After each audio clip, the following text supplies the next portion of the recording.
How do you find occupational balance as a business owner? What I do regularly is check back into why I did this in the first place. And first check in, if is it still true? Is that still my objective? It's different now, but my why for starting this was definitely flexibility. You're listening to the Brave OT podcast with me, Carlin Neek. This podcast is all about empowering occupational therapists to step up, level up, blaze some trails, and maybe engage in a little conscious rebellion in service of our profession, our clients, our work, our businesses, and living our mission wholeheartedly. We are all about keeping it real, doing hard things, unhustling, being curious, exploring, growing through our challenges, and finding joy, fulfillment, and vitality as we do so. Really, we're OTing ourselves and each other. I hope you love this episode. Today, I'm excited to sit in the interviewee seat rather than the interviewer seat. I generally try to keep these podcasts more conversational than interviewer and interviewee, but there was a neat opportunity where Jacqueline Buhler, an OT student at the University of Alberta, asked me a bunch of questions, and we decided to record it as a podcast. Today, Jacqueline brings her entrepreneurial spirit and curiosity as we discuss my experiences and reflections on choices I've made and ways I've adapted at different phases of my OT career and business. We draw some parallels between the transition from OT student to emerging clinician and from OT to OT entrepreneur, revealing how different traits and skills facilitate success in those transitions. We explore how traits like adaptability, flexibility, curiosity, self-awareness, and problem solving are valuable skills to develop. This authentic dialogue offers both validation and practical insights for OTs questioning their entrepreneurial potential or wondering how to leverage their natural traits while charting their own unique path in practice. Before we jump into today's episode, let me take a moment to introduce Jane, the clinic management software and EMR I use in my practice. The Jane team knows that when your workday is spent providing care to your patients or clients, it can feel like there aren't enough hours in the day for the rest of your admin. This can mean that scheduling appointments becomes an after-hours task, turning what should be restful evenings into extra long workdays. That's why Jane designed user-friendly online booking, so you can give your patients the freedom to book their appointments at their own convenience, whether that's after hours or on weekends. Patients can also manage their appointments, fill out intake forms, and enable text messaging and email reminders from their secure online portal, which saves you from having to do it manually. To see how Jane can help you reclaim your evenings and weekends, head to the show notes for the link and book your personalized demo. Or, if you're ready to get started, you can use the code VITALITY at the time of sign-up for a 1-month grace period applied to your new account. Jacqueline, I am really thrilled that you are here. You are the first student I've had on the Brave OT podcast, and I want to explain for everybody else how this came to be. Is that all right with you? Yeah, go ahead. So Jacqueline is in the same student cohort as the last OT student I had, and she reached out through that student and said, "Hey, I'm interested in networking with people in private practice, and do you think Carlin would be open to chatting?" And I said, "Yeah, absolutely." So you had so many great questions in the time that you and I had blocked to meet. And then I said, "Hey, let me know if you have any further questions." And you sent me a ton of really great questions after. But I was like, holy moly, like this would take a long time to answer effectively. And I didn't want to answer superficially. And so I said, okay, maybe pick some questions that are most important to you, or maybe we get on the podcast and have this as a discussion. And you said, sure, let's do it. So here we are. And thank you so much again, Carlin. I'm really excited to be here and I'm looking forward to our discussion. That's perfect. Thank you. Tell the listeners a little bit about you.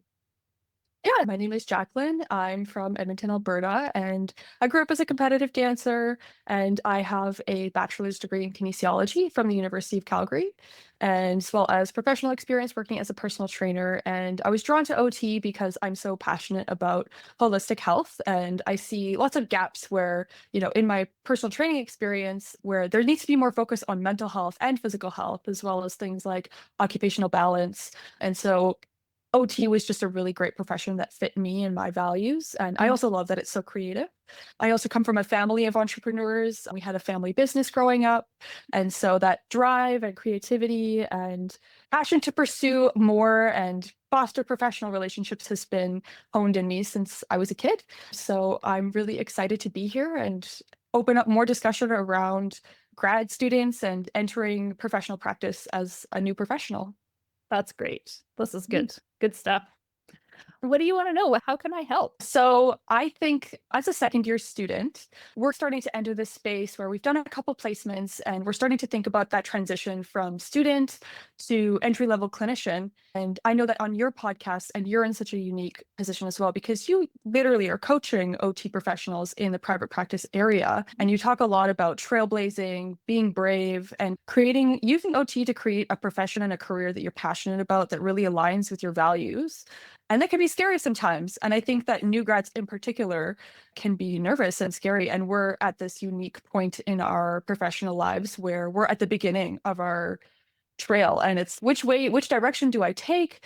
And a lot of it is about creating your own trail. And that can be scary. And so I think new grads have to be brave. And so with that, I think there's a lot of value in networking and fostering professional relationships with people like you who have that professional experience already and have that unique life experience, because it really shows new grads and new professionals and everyone that every trail is unique, and you have to use that to grow and learn. So I think that And we have networking. so many Yeah, options as OTs, right? The breadth of our absolutely. possibility is like frighteningly immense.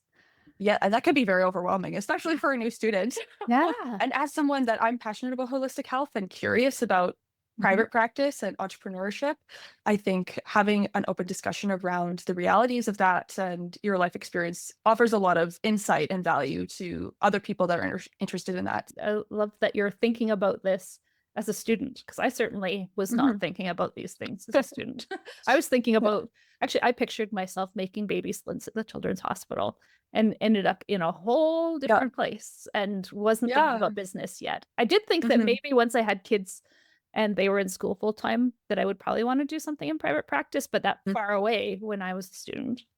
And I think that's so interesting how I love having conversations with people. I have a lot of discussions with my clients as a personal trainer about how did you end up to where what you're doing? And it's never linear.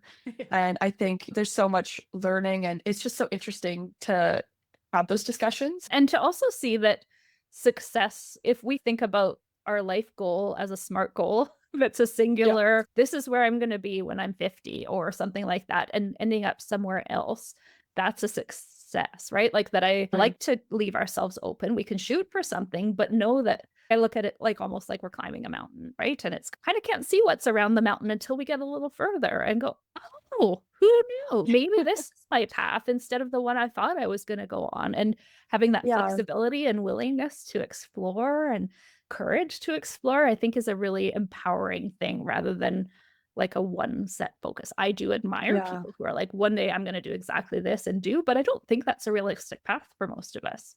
Absolutely. And I think that can sometimes be daunting too, especially being a student and being in this space where I'm surrounded by many people, and myself included, very type A.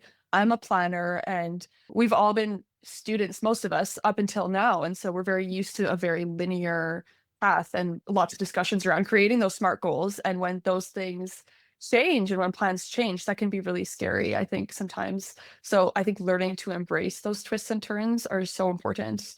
And it's a skill that takes practice. I think it Yeah. does. Do you know what's interesting? Something you just said too is you're recognizing that type A in yourself and in your peer. And I recognize in a lot of the OTs of my generation, we were more type B, that Mhm. were these creative, floaty, like a little bit scattered, like maybe a little bit ADHD-ish, or actually have ADHD. I'm finding a lot of my generation of OTs have ADHD. But interesting that you're characterizing a more type A nature in your cohort or your peer group. What can you expand on that a little bit? Yeah, I think it comes with the territory of being in a master's program. There's a Mm, lot of pressure to perform and succeed, and everyone's different. Like not everybody might be type A. And I think there's actually a good mix of people. And it does, I'm very type A myself, but I'm also a very creative individual. I'm like a scattered type A. I think it comes with the territory of being in university and this pressure to succeed. And there's lots of deadlines. And so you have to stay organized, right? And I just find that something that I've observed in students is that you have to be. And if you're not, that you might fall behind or something. I'm not saying that that's a bad thing or anything, but that's just something I Yeah, observe. Yeah. that makes sense. And it's a time of life where you do have to be more structured and organized than other times of Hmm. life to even just to get into OT. Like it took me 5 years to get into Yes. OT. And this Yeah. was in the bachelor's program. So I got a whole other degree while I was trying Yeah. to get in because Wow. I was not like I was working, I was volunteering, I was doing a lot of cool Yeah. stuff, but my ADHD was also undiagnosed. And Right. yeah, and so my journey was very not linear from the get go. Yeah. And I think that's really inspirational though. So I guess with that, would you like to dive into some of my questions? Please, yes. Okay, so I changed a couple of the questions for our last conversation just to focus them a little bit more on the topic of private practice, entrepreneurship, and that new grad territory. Okay. We were talking about when we first met that transition that you had from traditional clinician and a CBI clinic and home health to opening up your own private practice. So, was your private practice something that you always envisioned? And I know it just happened a little bit. And how did you navigate that transition from clinician to business owner? Business owner who's still a clinician too, right? But Yes, I don't have to yes, wear all the hats. absolutely. So I did think that one day I would probably have a private practice before as I was a student, that I saw that as a lifestyle thing. I knew as a student that I really wanted to be a mom. And I really looked forward to being a mom. And I really loved kids. And people always told me I was really good with kids. So I wanted to get into pediatrics. I figured that was probably a good way. And I could have a pediatric private practice one day. That was probably going to be a thing. And then my boyfriend at the time, we both worked for WestJet. Actually, I was a flight attendant while I was in OT school, and he was a customer service agent. And he was moving up in his career and he was being transferred to like smaller WestJet bases, bigger ones as a supervisor, as a manager. And that was his career development. So as he was moving around while I was in school, I said, well, when I graduate, I'll move to wherever you are. And so at one point it was going to be Sudbury. So we bought a couch in Sudbury. We moved my stuff before my last placement. And then by the time I finished my last placement, he had been transferred to Ottawa. So I got to move to Ottawa instead of Sudbury. Though Sudbury would have been cool. I was happy to end up in Ottawa. So we moved our couch and our stuff again and got to Ottawa. And so I thought, okay, Geo would be a great place to work. I always wanted to work in peds and like the children's hospital there would be neat, but I'm not fluent in French. I studied French all the way Mhm. through high school, but certainly nowhere near fluency and couldn't get a job. Couldn't get a job in home health, couldn't get like all of the kind of areas that I thought that might work for me. No, couldn't get a job as a unilingual Anglophone. So that Mhm. was feeling really disappointing and discouraging. My husband was bilingual. That was why he was able to get a job there. And so I worked with an agency, a placement agency, a recruiting agency, and they found me a job at CBI, which they said, hey, they do a lot of like return to work, WCB or WSIB in Ontario, WCB here. And I thought, okay, that is definitely not the area I wanted to work in. But hey, you know what? Here I am. This is the job I can get. So let's do it. And was hired at a clinic there by the most lovely humans that took me in as this new grad into the family, invited me for dinners, helped Yeah. us move when we got the Wow. pizza, Yeah. truly embraced. Like when I got married and pregnant in the time that I was there too, like the office manager's like, I keep these crackers in my desk. So if you start to not feel good or get really hungry in the day, I just know that they're here. And like just such a genuinely kind environment. I didn't, Yeah. who knew? And they really saw my value in working with the people with complex pain and mental health conditions. And most of my first degree ended up being psychology. And so that fit really Right. nicely. And so they had me develop some programs there around some mental health stuff and return to work for long-term disability. And then when I moved back to Alberta, which we did 2 years after we had moved to Ottawa, CBI created me a job in Edmonton. I think they had me take over an employer services division. And again, I'm only 2 years into my like from having graduated, but they Mm. were really CBI really likes to develop new grads. And so I was a manager of employer services for Alberta at the time, I think, and did that for until my mat leave and then moved to Calgary and they created me another job and thought, wow, this is neat. This was not me working at the children's hospital like I Mhm. imagined. Yeah. I Yeah. just learned a ton about the business of rehab, like which payers are paying for things, what programs they're looking for, how to communicate with these different parties involved in a complex situation and where my value was in that. And so, but this is maybe what I would do with private practice later. And there came a time where I was needing to do a lot more business development than I liked and was tiring of some of the third party kind of insurer stuff. And I had little kids by this point and decided, I'm going to go work for home care. So I left CBI and got an AHS job doing home care. And I really enjoyed that too. Ended up working out of a rural team for a while, working like helping out on an adult team in the city. And thought, I'll do this until my kids are in school full time. And there was this change. Oh, and I had also, when I left CBI, they suggested you should probably just start a small, like, side private practice because we'll send you work that fits you better than Mhm. us. And I thought, oh, okay, that's weird. I don't actually want, I'm working part time. Like, I think I was working point two or something in my Right. home care job, but why not? And so I did. I hung a shingle, like, by find an OT on the SAOT site and essentially started a tiny private practice on the side there before I was ready to really jump into private practice. And they did send me some work, a little bit of other work came. And so it ended up being like this little hybrid where I had my point two, and then maybe I did another day of kind of private work on the side. I think I went up to a point six in home care at some point, and they changed to one of the rules where it used to be that we would start working, most of us at home, go out and see some clients, maybe pop into the office, go see some more clients. Usually they were closer to our home because we'd worked our way into having clients generally close to where we lived, and then finish paperwork at the kitchen table Mhm. and lock up the bag at the end of the day and you're done. And they switched it and said, hey, we actually want you to come and check in at the office, sign in at 8:15, sign out at 4:15. You need to take an hour and a half worth of breaks. And I was like, yeah, that doesn't work for me. Yeah. I I liked the way I was doing it and that I was taking a half hour in the middle of the day and having a half hour at the beginning and end of my day instead. And this kind of flexibility and fluidity was going to mean like that it worked well for me. And if I was to stick with kind of signing in, signing out the way they did, I was going to be sitting in more traffic. I was going to need a new Mhm. childcare provider because the hours were going to be different. And I thought, oh, I guess I'm going all in with my private practice now. And Mhm. so I already had it. It was just a matter of leaning into that. And around the same time, somebody had contacted me through my listing, my Find an OT listing, and said, hey, we were looking for somebody to do these return to work assessments, this many a week for 3 months. Do you know how to do them? Yep. And here's what we'll pay. And it was going to pay me in that three Mhm. months what my job was going to pay me in 9 months. And I was like, let's do this. That That's was my fair. opportunity to build my business. And Yeah. I've been too busy ever since. That's great. That's a really interesting story. And I think what I hear is that having that flexibility is so important, especially as a mother and someone who has many different occupations on your own. So I think the next question that would really fit this is like, how do you find occupational balance as a business owner? I know, and I know that's a big topic for you in your coaching business.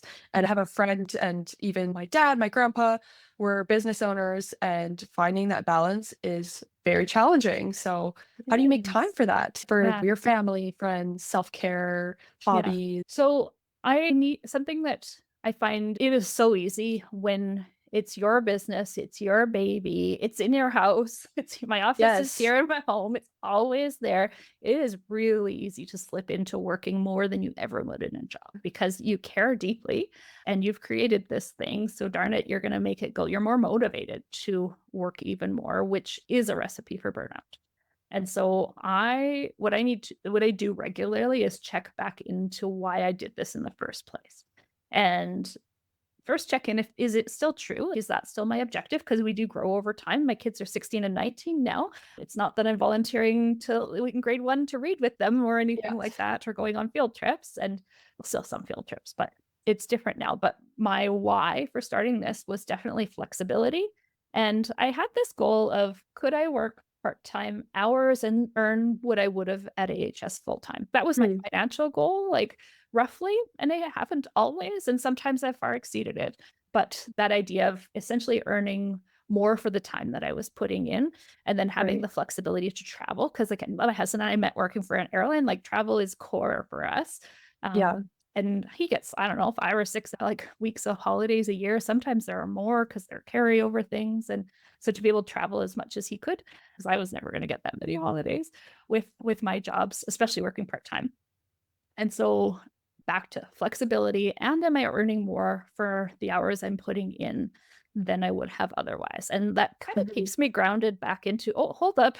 Do you need to spend more time on Instagram or doing this thing? Maybe not. Like back to, is that keeping me flexible? Am I feeling like a slave to maintaining a podcast or Right. blog? Or are those things actually making a difference? Because there are so many non billable hours in a business, right? So many things that are important things to do, but aren't necessarily going to pay the bills. And we can find a lot of busy work. So Mhm. I do need to check in and question when my work is creeping outside of the bounds that I'd like it to be in, and also honor the flexibility of sometimes I get to have flexibility in the middle of the week and write a report on a Saturday. My preference to usually be writing a report on a Saturday, but it was cool to go skiing in the middle of the That's week. Yeah. great. I think that's definitely something that a lot of people are attracted to in entrepreneurship of having freedom of your time, but that also can definitely come with certain caveats and sacrifices that you have to make.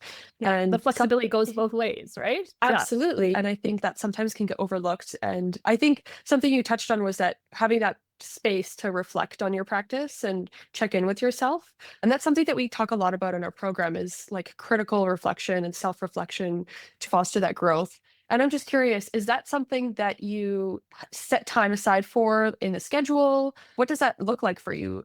Do you Mhm. journal? Yeah. This sounds like almost too planned a little plug, but I use my Activate Vitality Planner, of course. The Activate Vitality Planner is more of a reflection tool than it is a planning tool. Like it's truly Mhm, to support people in an ongoing reflection of their occupations and how they're impacting them and how they're connecting to their values, their intentions, their purpose, what's working, mhm. what's not working, and Right. then plan accordingly, like plan with those things in mind. And so there's this regular checking in. Okay, well, how's it going? How's it feeling? How, like, which values are you connecting with?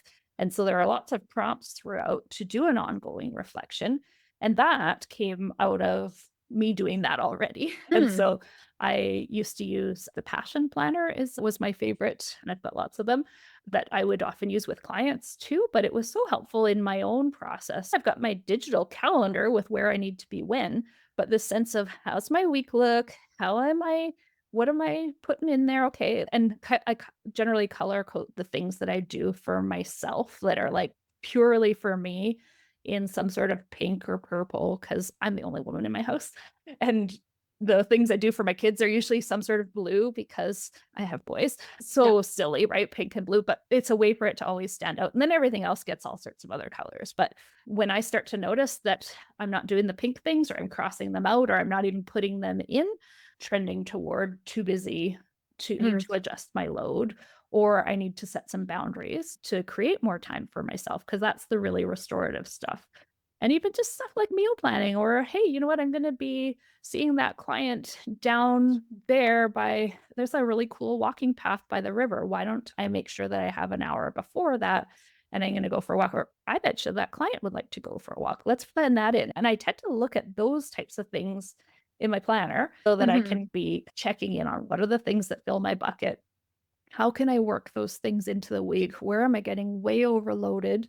And where do I need to then make adjustments? Is it, say, like looking at that and going, no, I need to say no to referrals for a month now so that Mhm. I can recoup that space that even with the clients I have right now, I can't. But if I start to block that I know I'm going to be discharging a couple of people in the next couple of weeks, I'm not going to, because it's so easy to then fill those spaces. Nope, I'm going to Yeah. say no until maybe the spring or till the new year or something like that. But it's through that process of I need to write it out. I need to see it visually. I need to see it spilling over or getting skipped over or getting scratched out or me writing, I'm so exhausted or I'm sleeping terribly Mhm. or I've skipped my dance class or my pottery too many times Yeah. this month. And Yeah. it's visual in that process for me.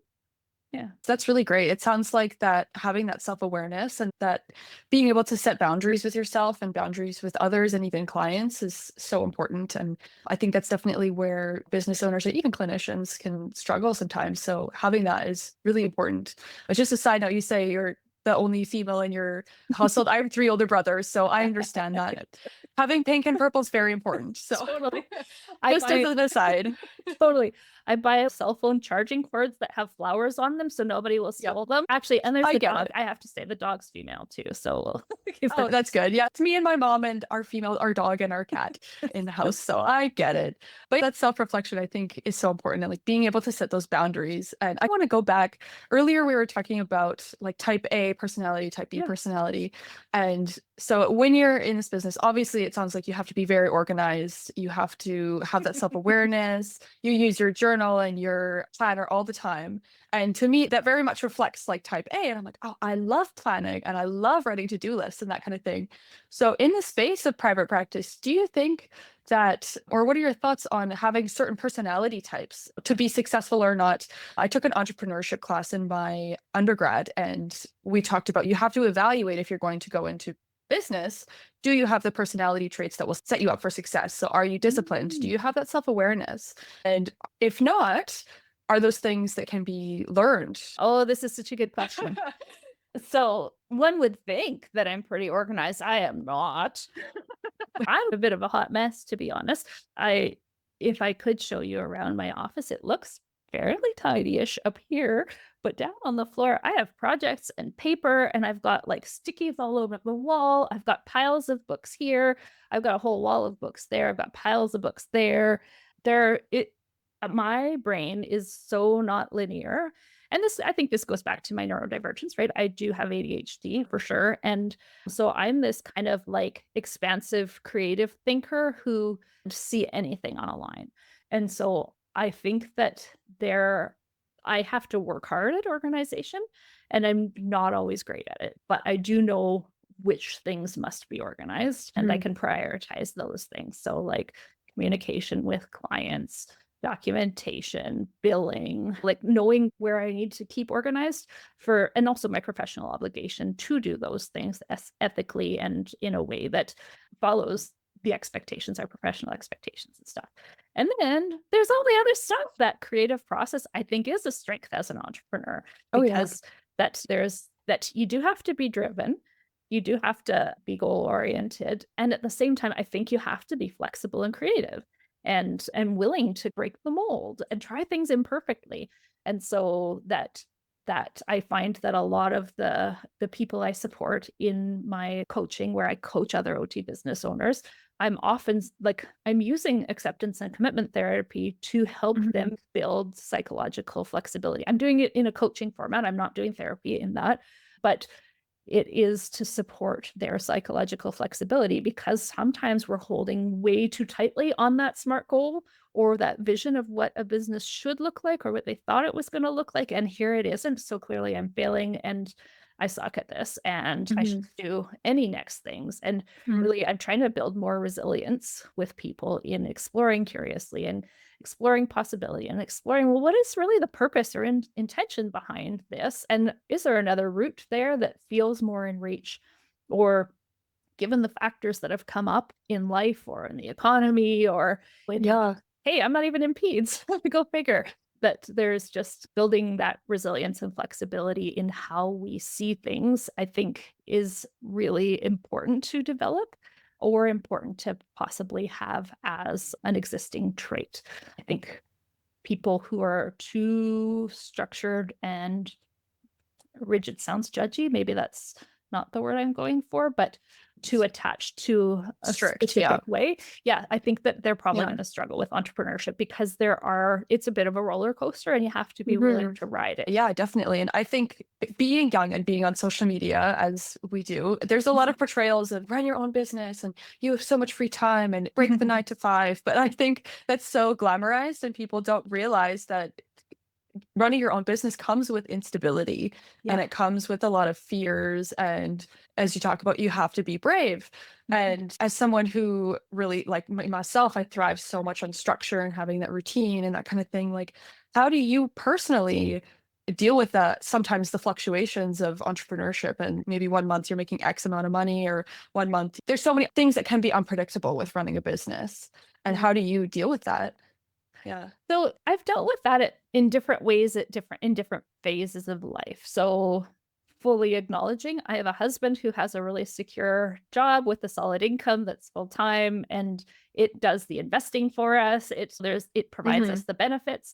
And so that has allowed me to fluctuate. And also within our family, we've chosen that when the kids were younger, I was the part-time working parent so that I could be Hmm. the parent who drives them to school, because we've chosen to send our kids to a school outside of the community and things like that. I'm the one who holds the appointments and immunizations and all of the extra things that we need to be Hmm. doing, who's got different extracurriculars when and that sort of thing. And within that family structure is a built-in flexibility for my business. We certainly need my income, but we could adjust our lifestyle if we didn't have my income. So I want to Hmm. acknowledge the privilege of that.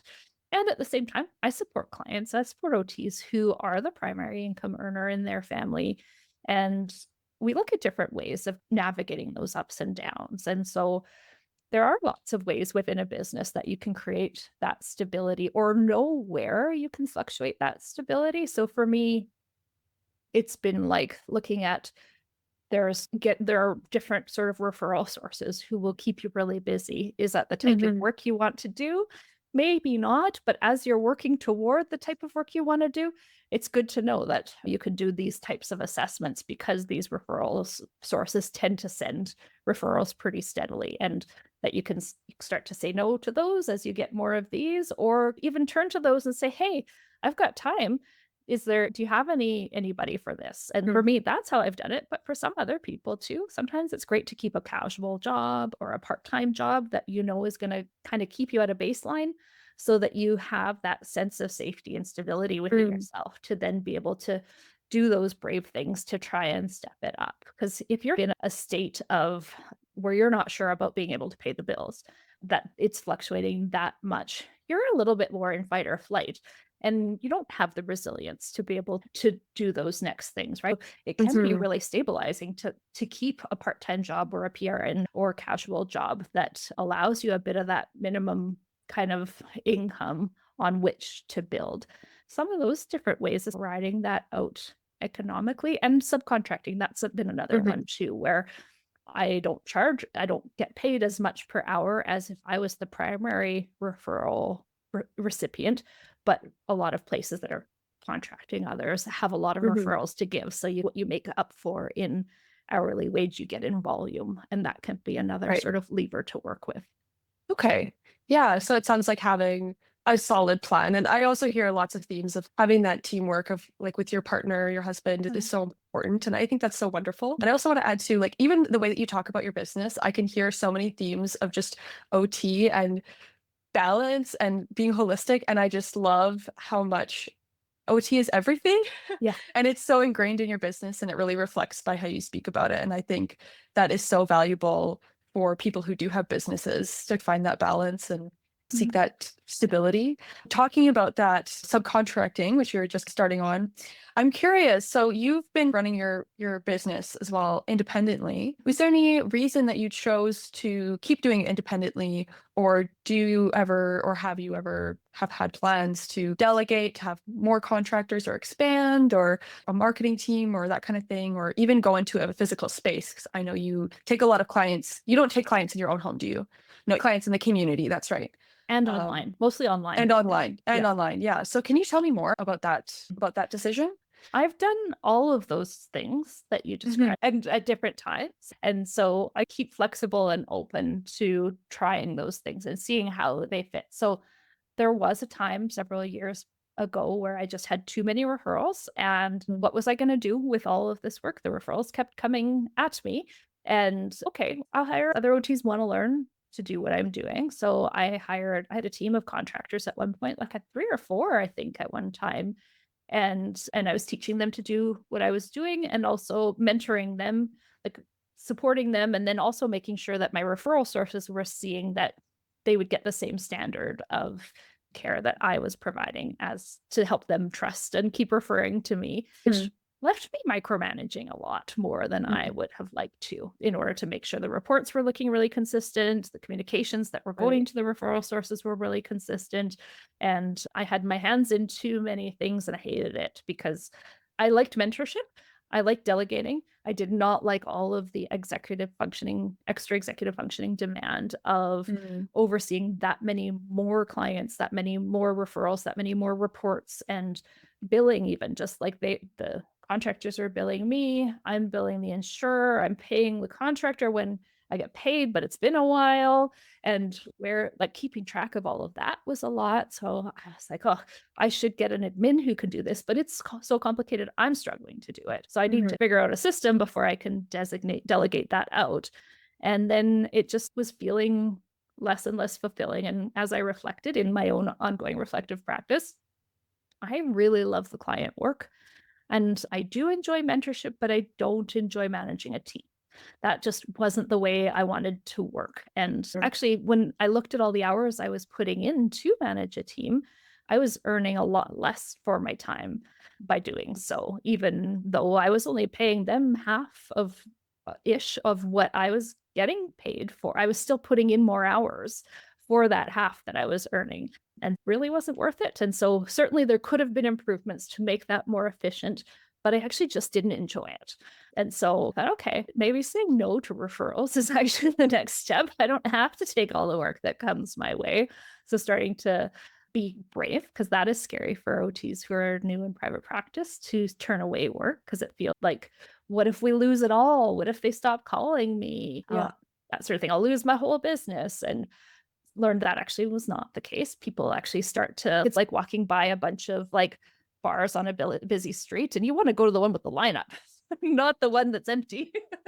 yeah, So, I didn't lose any work by saying no. People saw me as valuable and in demand and started to be willing to wait longer and longer to be able to get their clients into me rather than referring to mm, others, and that was an interesting side effect. I did hire admin support somewhere along that journey as well, but I found that so I work out of my home office. I don't have a physical space, never have. I like to keep that cost down. So if I was right. spending $1,500 a month or something like that to keep a clinic, I need to get that much more work per month to stay profitable. Whereas actually, I charge to drive to people. Like I get paid just as much for driving to see a person Right. as for seeing them in the way that I'm working. That's not the case for everybody, but that's been the case with the insurance work that I've done. Why would I spend money on a space when I can actually just keep this really profitable without that expense? Mhm, And I loved seeing clients in the community. Now I see them mostly online. That was a transition that happened through the pandemic. It's working really well. I'm doing a lot of video stuff, and it works well for me also having the two sides of my business where it's a smaller amount of clinical stuff and a bigger amount of online coaching and podcasting and all of those things. And so being able to, they blend nicer together if I'm doing them all from here. I still do go see mhm, clients from time to time. So I had contractors, I've had assistants, but they have to be virtual assistants. And I've had lots of really great assistants, but they can't be me. And so there's a lot of it's like that I have to do a lot of prep work to be able mhm, to have the assistant be able to do it the way that I would like it to be done. Or I also have to be really flexible with, okay, it's not how I'd like it to be done, but it's done. Or being that, hey, 80% done and me needing to edit another 20% is still helpful. And so dancing that dance with not micromanaging, trying to be flexible about what done looks like, or knowing that I still have to put in a fair bit of work to have it come out the way I would. mm, There's not been a perfect way. And so I have, and sometimes I've found too, having one assistant who can do it all hasn't been very realistic for me. Sometimes it's maybe one assistant who does my podcasting editing and another who does some social media stuff and another who might help with billing and things like that. And then I don't want a team of 3 assistants either. And so sometimes I'm juggling with, okay, the podcast is the most time consuming part. Let's do that. I don't have that many clients to do billing for. I'll do the billing myself. And so there's been a bit of fluctuating over time. I do invest in coaching regularly.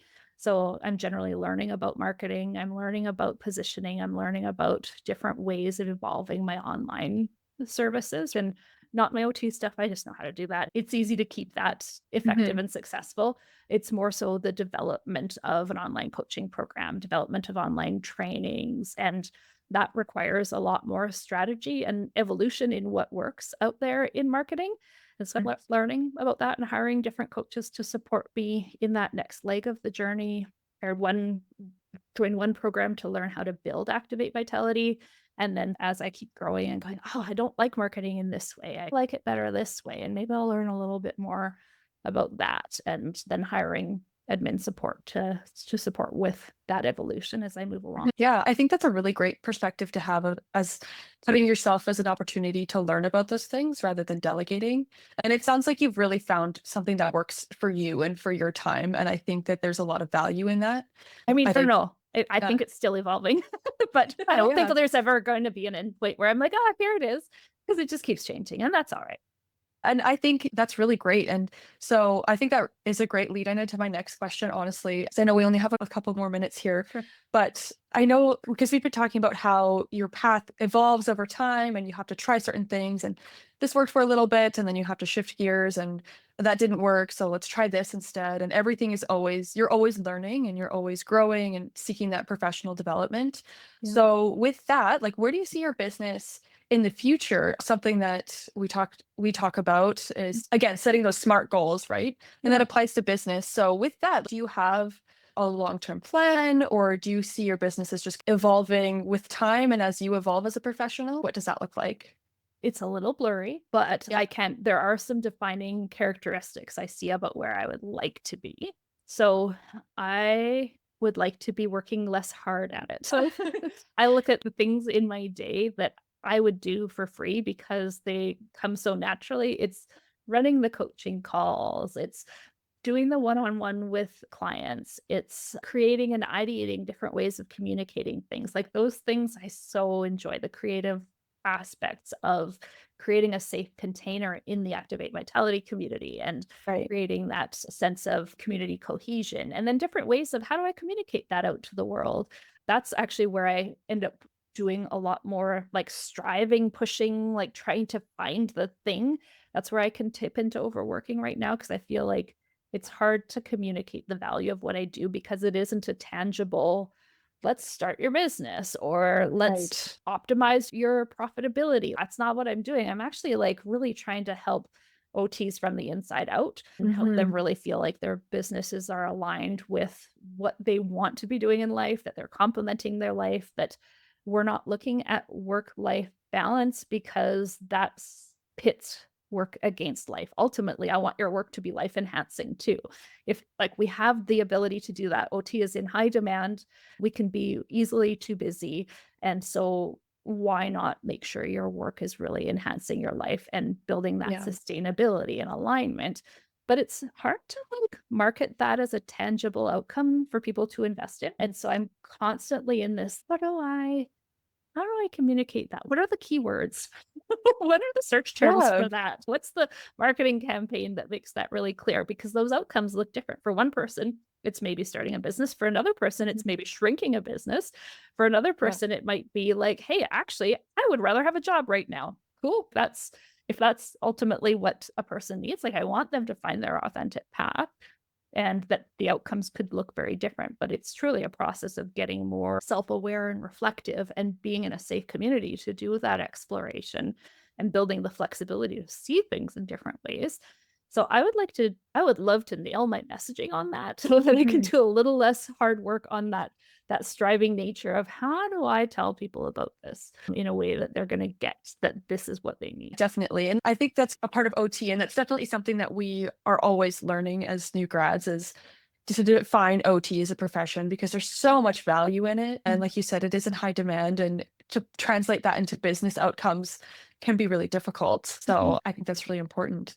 I think I'll ask you one more question because I know we're a little Please, bit short on time here. no So worries.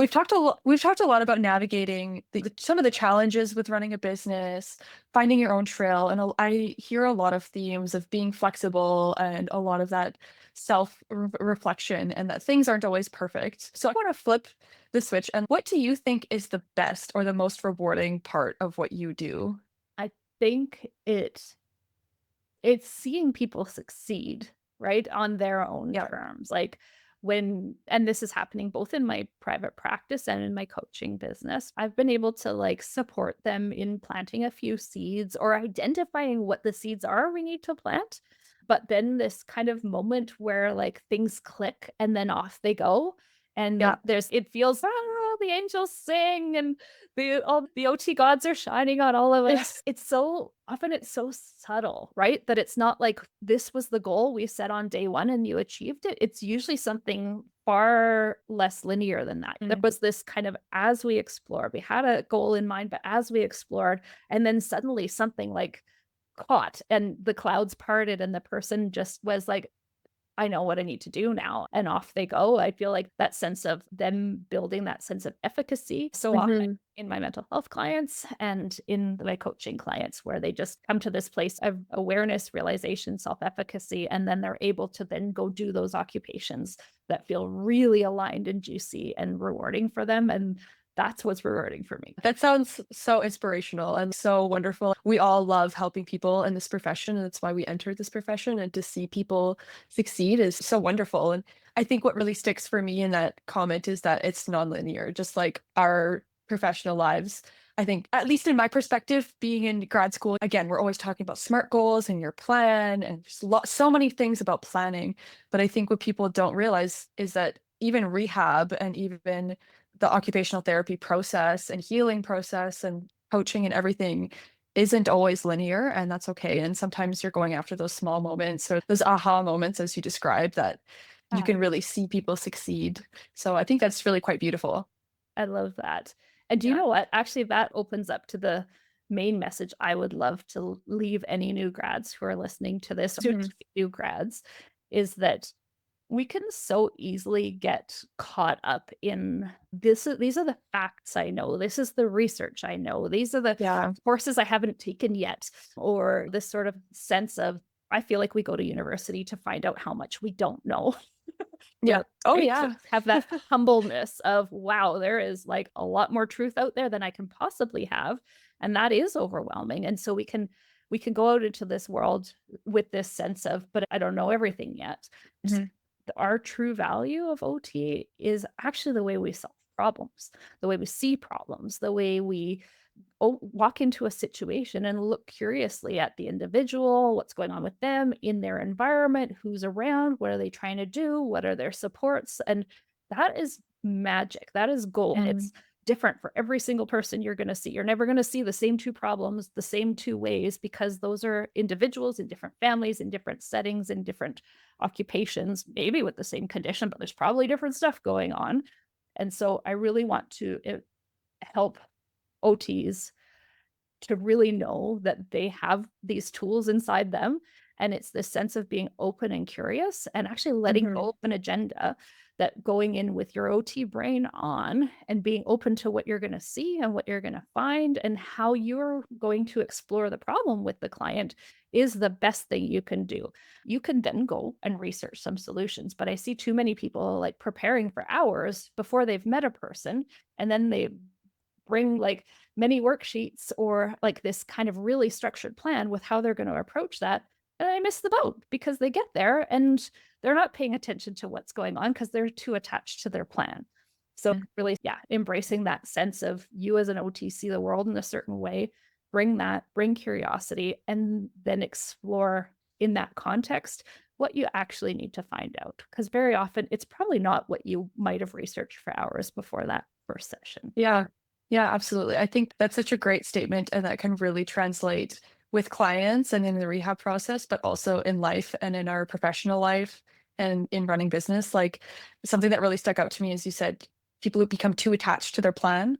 I definitely am like that. And I think that we need that flexibility and that being able to be curious, as you say, Yeah. in life. And as new grads enter the field, is to explore like where we want to end up and where we might go. I have a few last questions. Are you ready for my last question, Jacqueline? Yes, absolutely. And you're going to ask me the same question. So we're going to do a bit of volleying back and forth. But I'll go Sure. first. What does being brave mean to you? I think that's a great question. I think to me, being brave means having the courage to do things that are outside of your comfort zone, because I think that things that are outside of your comfort zone is really the box where you grow personally and professionally. And it's about being able to take that fear by the hand and say, let's go, fear, let's do it. That's a great answer. I love that. And Carlin, what does being brave mean to you? To me, actually, because I ask people this question all the time and don't answer it all that regularly, it took a minute to think about this morning. I wrote something down. I said, being brave means committed action towards something deeply important in the presence of fear. That fear is a requirement for it to be brave. It's not brave without fear. Mhm. And that committed action that we're moving forward. And just like you said, taking fear by the hand, like that fear isn't an indication that we should stop. Sometimes it is actually, and tuning into Mhm. that difference. I think that's great. What is something you've done that's brave recently? So something that I've done that's brave recently. So this actually doesn't have anything to do with professional development per se, but I'm terrified of heights. And my boyfriend is an avid boulderer. And Mhm. so he's gotten me into bouldering. And usually I'll get halfway up the wall and I'll pause or I'll jump down and I'm like, I'm too scared. I can't do it. But he's really pushed me to climb for the top, and it's been able to take me to new heights, literally, and be able to face that fear. And you get that sense of accomplishment when you reach the top. And I think it's a good metaphor that can be applied in professional settings. Good for you. That's great. And that sounds really Yeah. fun. It's a connecting activity for you guys. Yeah, it's been really great. And what's something brave that you've done recently? Right now, I am in the middle of a few weeks of launching Activate Vitality, so my main coaching program, Mhm. and it's not feeling right. It's feeling a bit like selling something in the middle of a lot of uncertainty in the world, right? Where kind of things are standing right now with a lot of Mhm. things going on politically and just in terms of the economy. And so I am bravely backing off of selling it. I'm not going to stop selling it, boy, but I'm going to Mhm. back off there being an urgency that this needs to be right now. And Yeah. that feels brave because like in the middle of economic uncertainty, I need to make money, right? And but at the same Yeah. time, I feel really called to do more nurturing than selling. And so I'm going to lean into that. Yeah, good for you. I think that's a very bold and brave decision in running a business for sure. Thanks. Oh, yes. Okay. To see emerging OTs be a little bit more brave. Yeah, I think this is a great question. I think that emerging OTs need to be able to take risks to believe in themselves and find that confidence if it comes to being in school or classes. Take that risk to speak out to your professor, ask that question, ask your preceptor that question, or try something on placement that you haven't done before. Or maybe it might look apply for that job that you think might be outside of your comfort zone, because you never know, you might get it and it might be a really great opportunity for that growth to happen. So, Yeah, that's good. And also, you reached out to me, asked me a whole bunch of questions, accepted an invitation to come on my podcast and talk yeah. about even more questions. That was really brave as well. Yeah, that I see that in action in you. Oh, thank you. I really appreciate that. Yeah, I think networking and forming those relationships are really valuable and really important. Yeah, and how would you like to see OTs be a little bit more brave? I would really like to see OTs be brave enough to trust in their capacity to respond in the moment. Mhm. I would like to see OTs be brave enough to let go of an agenda and really walk into a session with their client open to what's present in the moment that we like to plan. And I think we touched on this in the interview, but the that idea that sometimes we can get into so much over planning that we miss the contextual cues and that observation of what's happening in the moment. And so I think it requires us to stand brave enough in our ability to manage what comes up in the moment and respond effectively. That's where that Mhm. courage happens. And so I would love to, yeah, that courage to maybe let go of your plan a little bit so that you can respond in time, in the moment to what exactly is there with that client in their environment, in their occupation, in that interaction.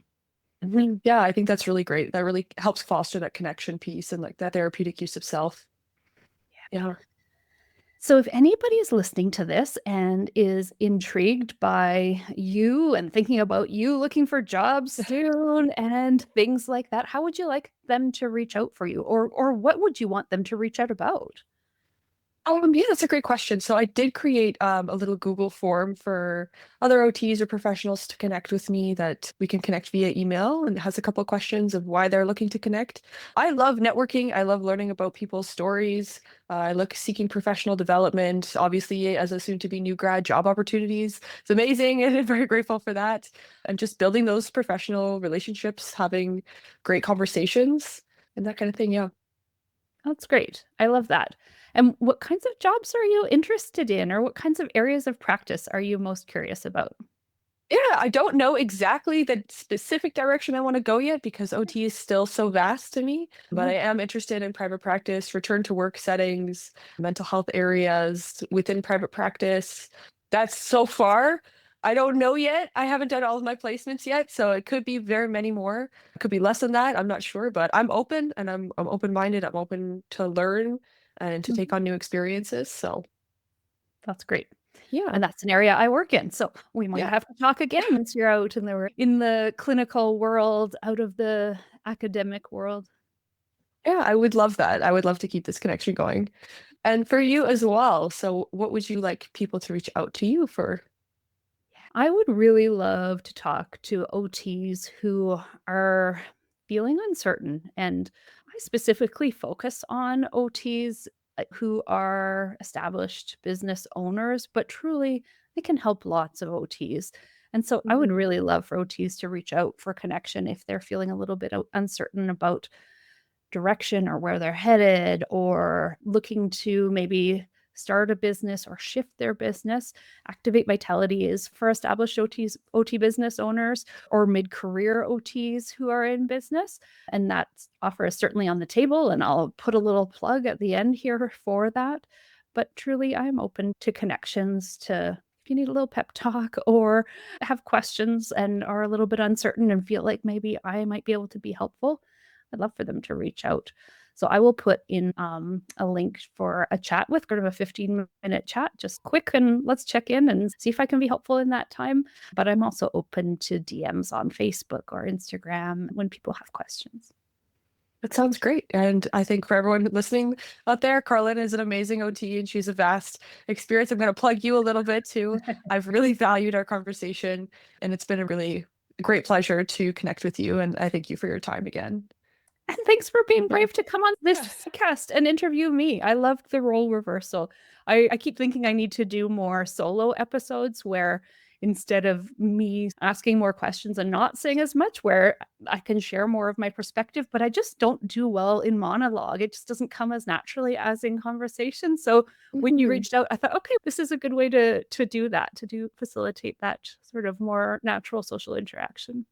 Yeah, no, that's fair. And it was a really great experience. And I really value all your insight. So Awesome. Best of luck to you. Thank you. thank you so much. Thanks again to Jacqueline for being brave enough to come on the Brave OT podcast and interview me. That was really fun. Now, if you've been listening and thinking, yeah, I'd like to develop some of those flexibility and curiosity skills so I can feel more grounded and make intentional choices in my business, we should talk. I am currently inviting OT entrepreneurs into the Activate Vitality program. It's not always open, but it's open right now at the time that this podcast is released. I had planned to do interviews with potential OTs for the program over the next week or so, but I'm open to talking. Just reach out if this is something that interests you, and we can figure out timing and a game plan that works on your timeline and your needs. I'll put details for booking a call in the show notes. Thanks for listening, and as always, be brave, OTs.